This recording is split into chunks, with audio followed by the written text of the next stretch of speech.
از جایگاه نمایش‌داری نیشنال گالری در سنتر لندن در ترافیکال اسکوئر است. همات که تماشا کنید خیلی زیبا بود منظره.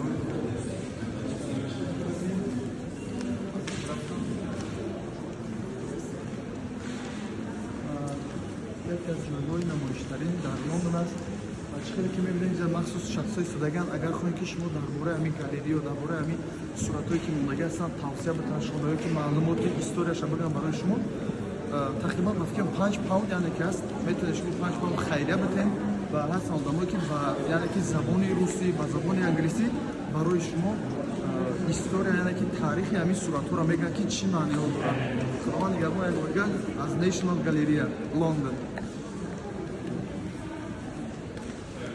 همه این صورت‌ها یک معنی دارند، یک هیستوریا برای خود دارند.